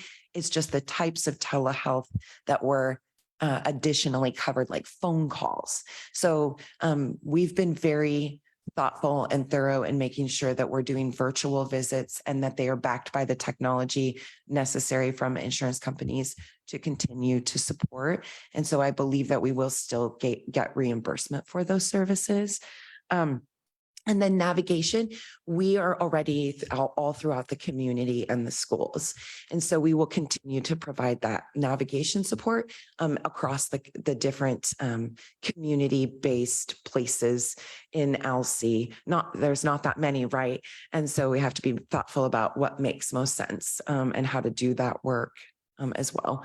And maybe it is worth a conversation with the school in having the school be that really designated location, and the library, I think, are the two places that we would probably be most successful in seeing people. Thank you. That helps a lot. I had just one follow-up question, and that is, my understanding is that the question, there are two issues, the cost of staffing, but the other is just that the patient panel is too small. And that's part of it too. We just can't afford to have that really valuable staff out there in LC where they can't see very many people. And you mentioned those quasi, not emergency, but urgent care kinds of needs that don't typically fall under an FQHC, but they do under a rural clinic, right? And my sense is, or my understanding is that Monroe is actually in that space as well, that they actually provide some of those urgent care needs too, but they don't, that typically doesn't fall under the purview. So I think maybe what we learn in LC might have some benefits for Monroe also, as I'm thinking about it. Yeah. Well, thank you. You've reassured me that you've been very thoughtful about this and that you have a lot of ideas about how to move forward. I was alarmed when I first heard the news, but thank you. Well, and I'll say too, thank you for bringing this to us. I know it's can you guys hear me okay? I feel like my microphone's like going in and out, and I feel like it's made for short people. Is this better? Okay, that way I don't have to crane my neck. Okay. So I'm sorry, I had all my thoughts collected and then, okay. So I apologize if I am coming across sounding negative, and it's not meant to be directed at you or anything or anybody. I just don't want us to close the LC clinic. I think many of those rural residents already have a hard enough time, and in many cases are disproportionately impacted in ways that, people in Corvallis and other cities are not. For the telehealth, what is that phone calls? Is that internet? Like, is that face to face or both? Yeah, so telehealth is a communication via like a Zoom kind of call. So Ochin has an integrated telehealth platform. That's our electronic health record embedded into it. And so the patient goes through, the medical assistant helps the patient sign up through MyChart and then gain access to. So it's like virtual. So my point there is just that we hear that there's a lot of internet connectivity issues out in that area. So I just, again, if we're saying, oh, just switch to telehealth, that might not be an option for a lot of people. It's definitely not a one size fits all solution. We do have community members who do use it, and it does work with their broadband. But you're right, it is not going to be the solution for everyone. Is there more opportunity to spread around the impacts, like you said, even though there is an opportunity cost to, share providers around, can we do that more than we are already doing? And I'm kind of like a yes or no, not necessarily, is it worth it? I'm just No. wondering. Okay.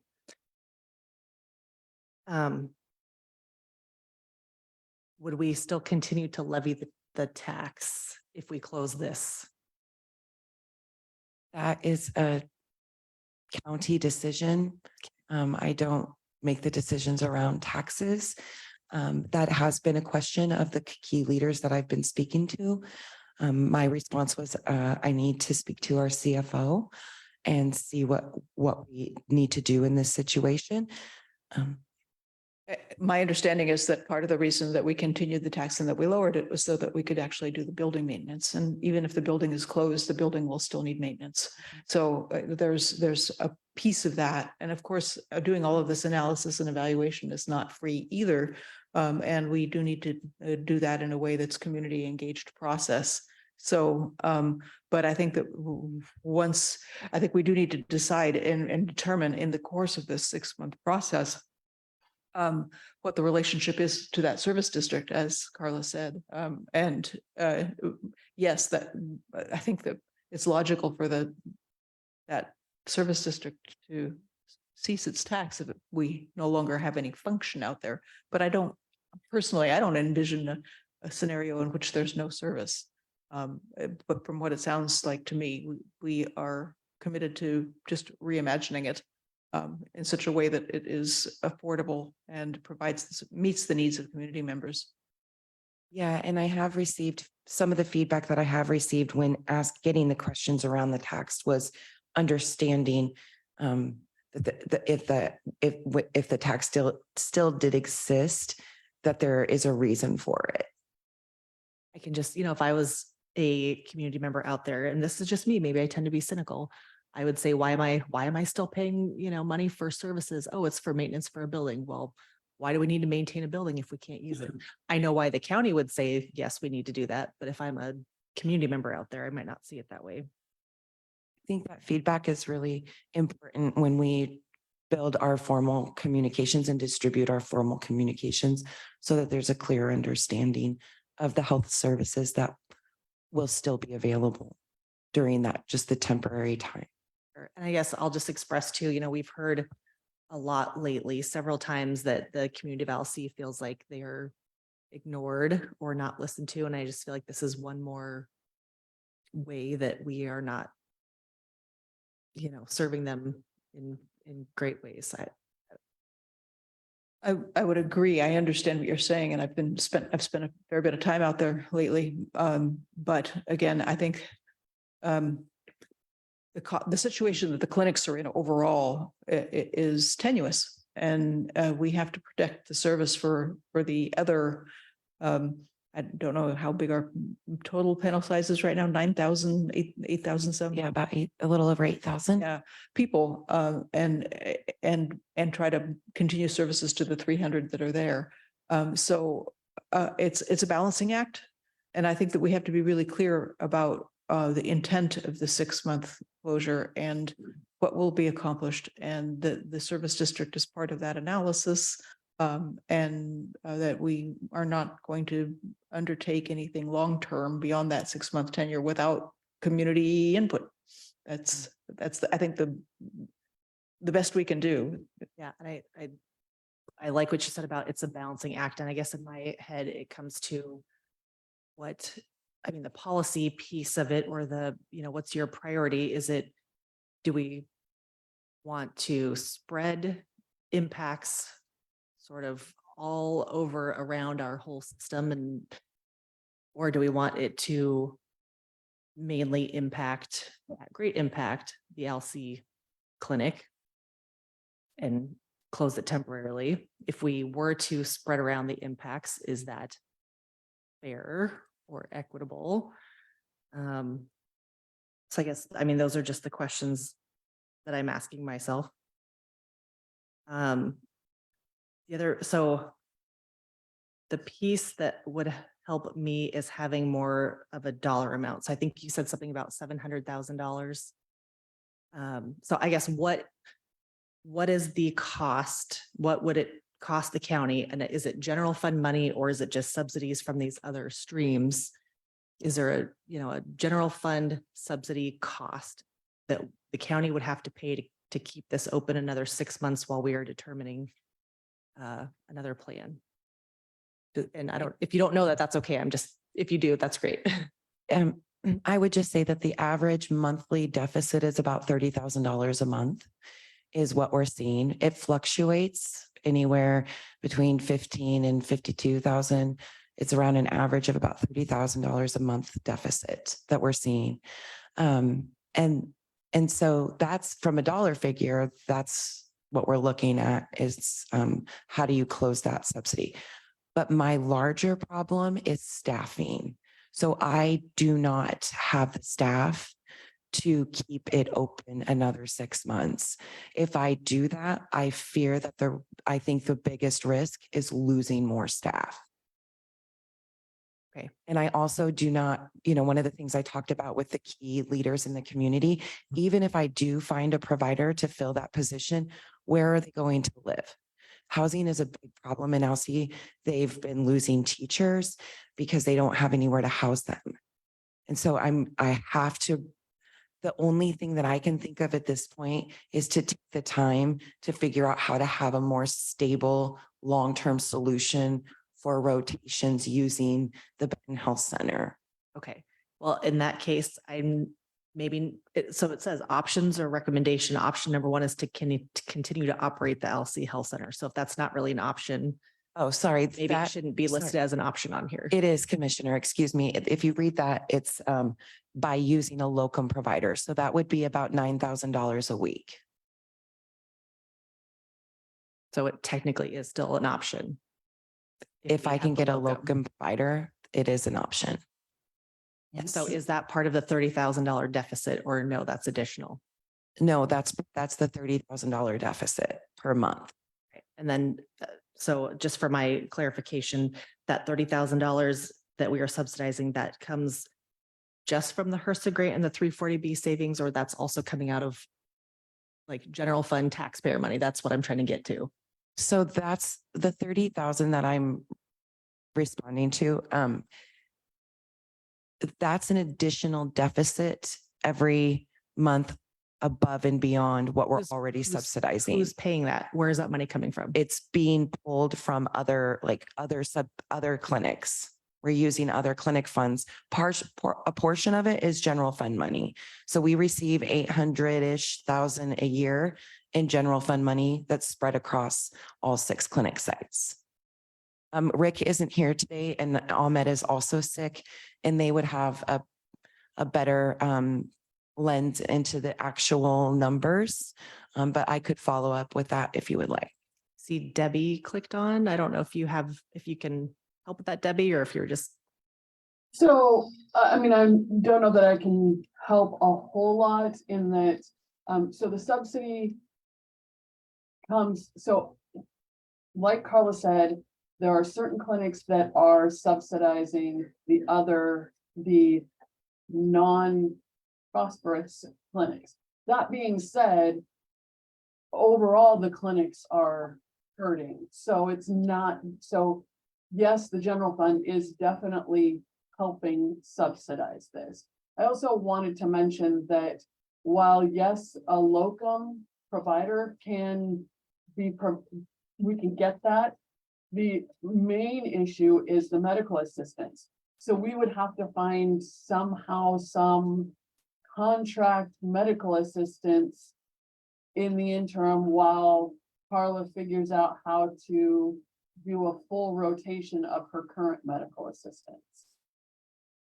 Yeah, and I would also add to, thank you, Debbie. Where the money also is coming from today is we're depleting our reserves. So we are down to about, I think, a little over 20 days in reserves right now.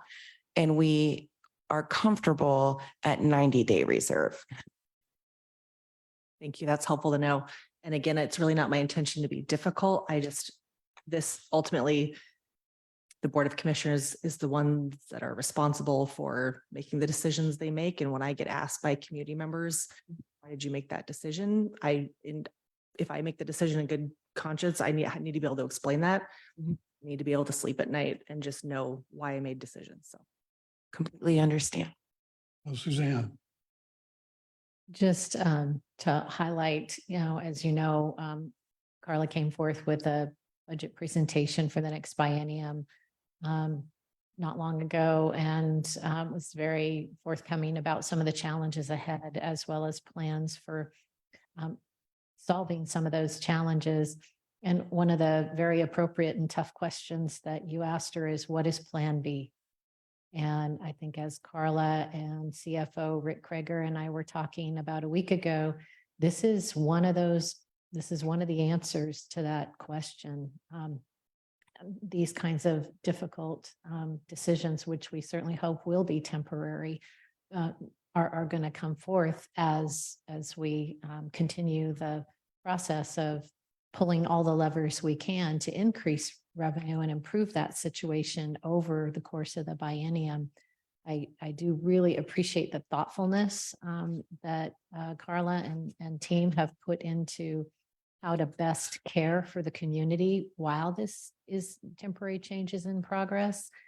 And I guess I would just, one question for you, Carla, is just, I'm making an assumption, but I need you to validate whether my assumption is correct, is that even if you were handed a pot of money today to continue to hire locums, and maybe Debbie kind of answered it for me too, but if you had that pot of money handed to you today where you could continue to hire the temporary locum providers, would that be just in order to keep the clinic open while you're doing the exploration?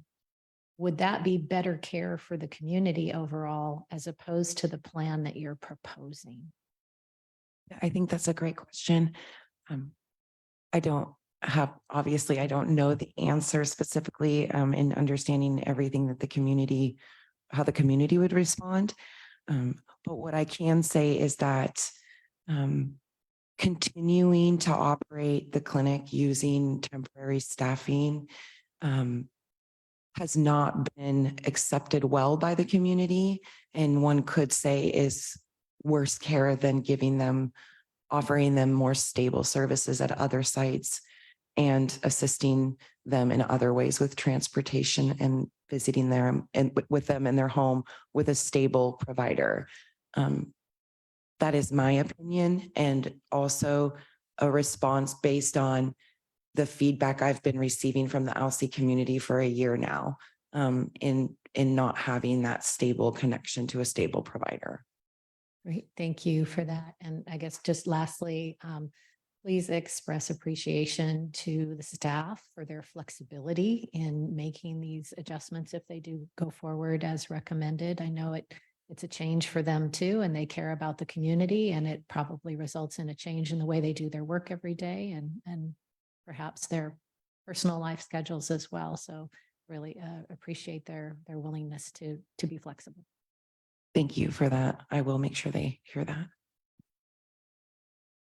I'm sorry, I just want to say one more thing, which is just that there's a lot of great things that I love about living in the United States, but one of them that I don't think is so great is that we tell people that, sorry, you can't afford to be healthy, or in some cases you can't afford to be alive. So that's a bigger issue with systems, but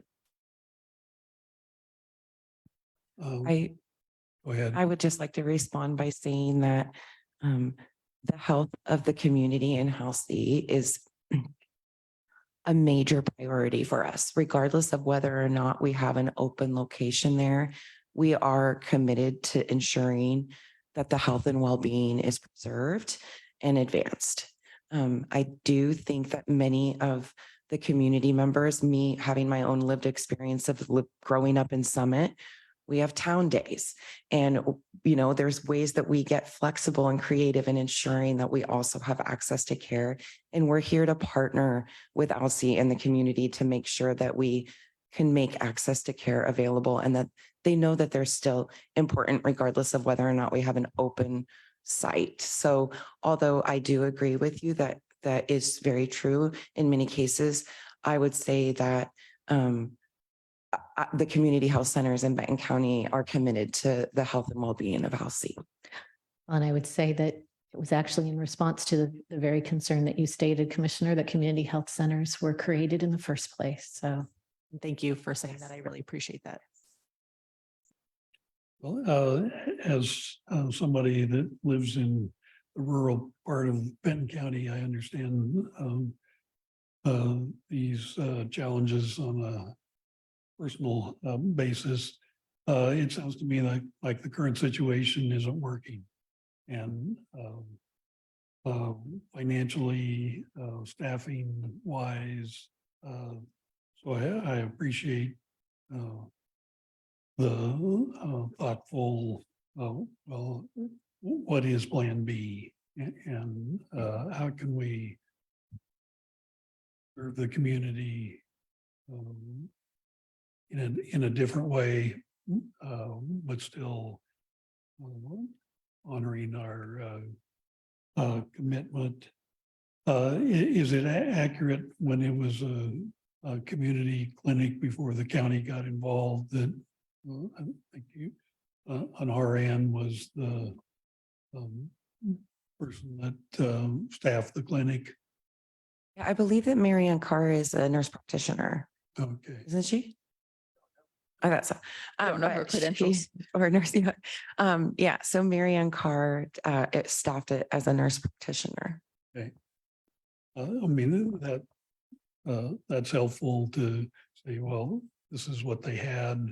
And Mhm. we significantly upgraded the service there, and it's challenging. I mean, as long as I've been on the board, I've heard about Sweet Home Clinic, or just the further you get out from the center, the harder it is to get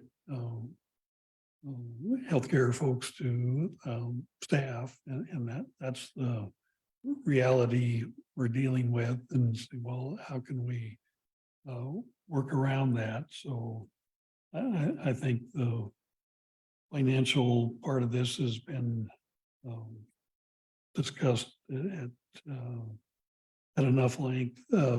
I appreciate the efforts for communication, and that Plan B would go into effect almost 2 months from now, to give time to let people know what may be coming.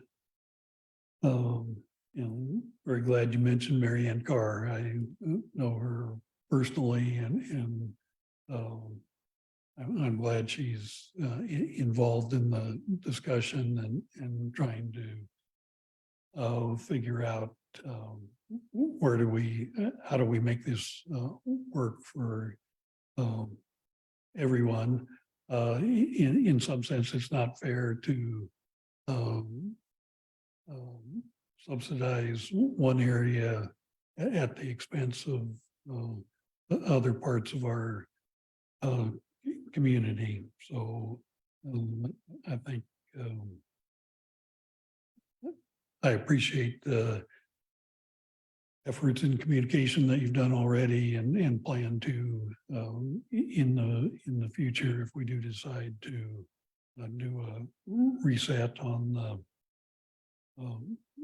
services in LC, and I think that's what I have. I think you've probably been grilled sufficiently, and there's probably some questions that maybe haven't been answered fully, and maybe we'll have another report on just what things look like. But I know about the staffing challenges, and then you add, it's a distance away, and there isn't, even if you live there may not be adequate housing. So I think we've learned quite a bit during the pandemic, and use some of those lessons on how to be creative in providing care. So, and I think that's what I had, but really appreciate your answering the questions that we have. And anything else before we pick up the motion? Be happy to make a motion. Go ahead. I move to accept the staff recommendation of a 6-month temporary closure of the LC Health Center beginning August 1st, 2023, to allow for an evaluation to be conducted to determine the feasibility of reopening the center on February 1st, 2024. Second. All in favor, say aye. Aye. Aye. I Motion carries, and really appreciate you and the staff's work to get us to this point. And it's a tough one, but I think there's pretty good agreement. Something has to change, and we need time to figure out, and maybe some of the staffing challenges will make some progress on the time we have here. So thank you much. Thank you.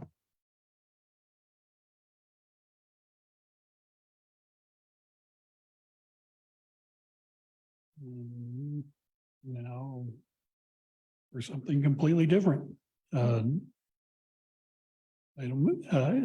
Section 8, department reports and requests, 8.1, workers' compensation covering for volunteers.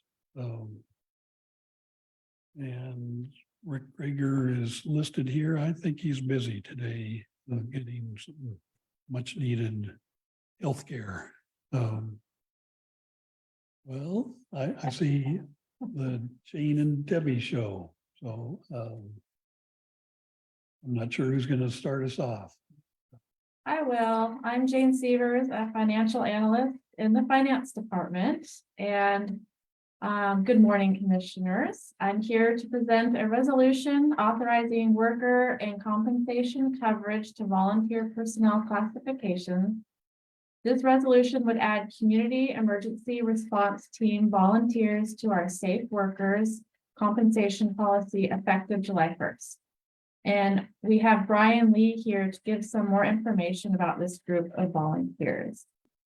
Good morning, commissioners. I think a lot of you are actually quite familiar with our CERT team, or community emergency response team.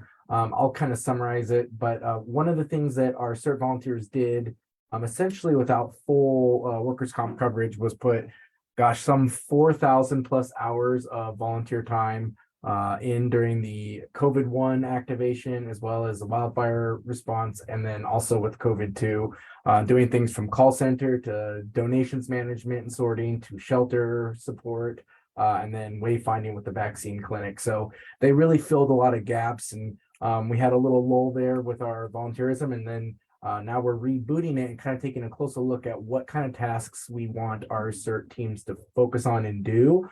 I really want them to be more engaged. And part of that would be kind of investing in them. So we've already gotten the time investment piece of it, but this piece will be that workers' comp coverage. So if they are ever deployed or utilized in an official authorized capacity, that they have some additional coverage if they were to, say, get injured. And it's also a reminder for us on the sheriff's office side and volunteer management side, not to put our volunteers at unnecessary risk. So you've heard this off and on come up in previous discussions, but a lot of our volunteers, various volunteer groups, I guess, have varying levels of insurance coverage. So I wanted to elevate them to coverage similar to our search and rescue team so that they are covered in case they are injured, doing official capacities out in the field. So just to provide a little extra clarification, our search and rescue volunteers are deputy reserves are all covered specifically by our workers' compensation coverage. And so this was to add the CERT volunteers to that specific workers' comp insurance. We do have a separate volunteer policy that they would peripherally be covered, but this is much more robust in nature for their coverage. All right, any questions? I guess I just have a comment. I saw a good number of CERT volunteers at the Wren Firewise training a week and a half ago. And I, as a longtime volunteer firefighter, I appreciate trained people volunteering their time. And I think this makes a lot of sense to honor their efforts and make sure they're still volunteering, but have some insurance coverage in case there is an accident in the line of duty. So if there's no other questions for these folks, I would entertain a motion. I'd be happy to make a motion. I do want to point out that there is a fiscal noted here that this will cost from the sheriff's office budget, $1,426 per year. So I think it seems like a very reasonable expense. But since that point was not made, I wanted to bring that out. I move to approve resolution R 2023-008, elect the classes of volunteer personnel to be covered by workers' comp insurance. Second. All in favor, say aye. Aye. Aye. The motion and resolution carry, and we don't need to read the resolution. It's in the packet. So great. Well, thank you for, this seems like a wonderful and relatively thrifty addition to what we already treat staff and volunteers. So thank you for bringing this to our attention.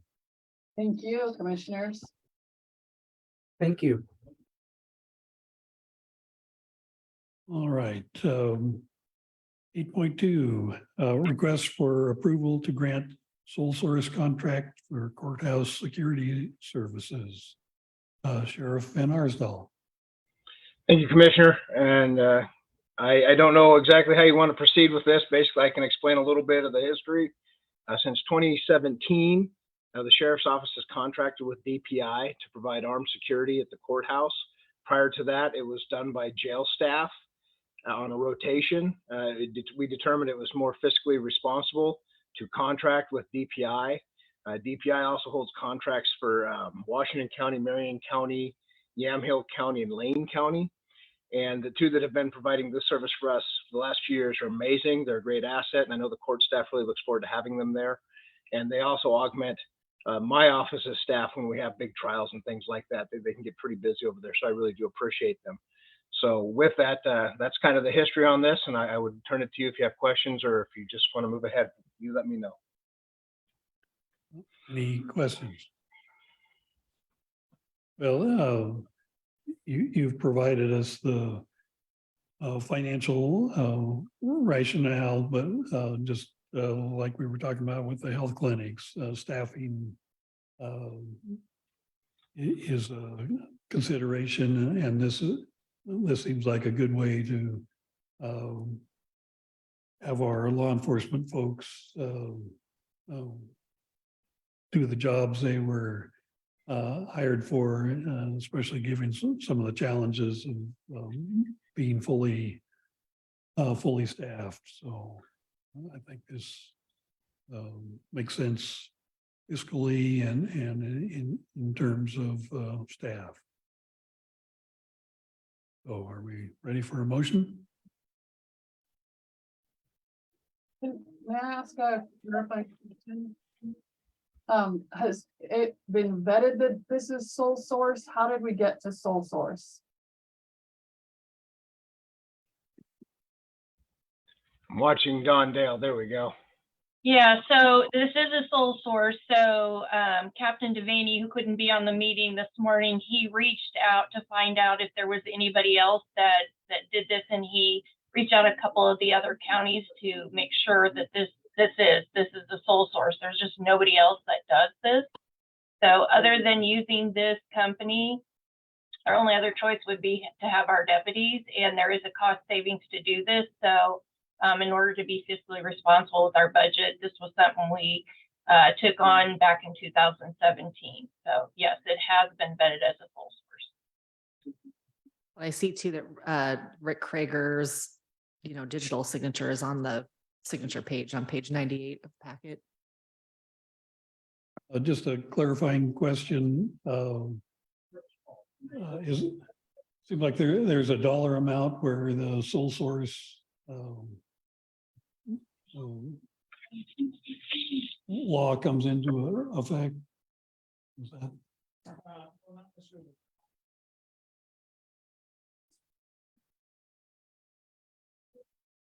There are two different thresholds. One, of course, is $15,000 threshold below which no process is needed. Above $15,000 to, I believe it's 100,000. I can't recall from the top of my head. The department and county council can determine whether sole source is justified. If the anticipated contract is to be worth more than $100,000, it has to have BOC approval before they can move forward. So That's why. three thresholds. That's why this one is in front of us. Correct. Okay. Great. Thank you for that. And just to add on here, this is for 5 years. This is a 5-year contract. Okay. Well, it's nice we have the history. It seems to be working well. So, Happy to make a motion. I move to approve order D 2023-049, authorizing the use of a sole source exception to the process as described in BCC 2.275 to contract with DPI Group for security services for the Benton County Courthouse. Second. all in favor, say aye. Aye. Aye. Aye. Motion carries. Well, thank you for this information, and I guess we can check this one off the list. For a while. Thank you, commissioners. Appreciate it. Thank you. Thank you. All right, next up is one of my favorites, number 9, other. Is there any other business that we need to take care of this morning? Hearing none, we will head to item number 10, executive session under ORS 192.6602A, employment of a public officer, staff, or agent.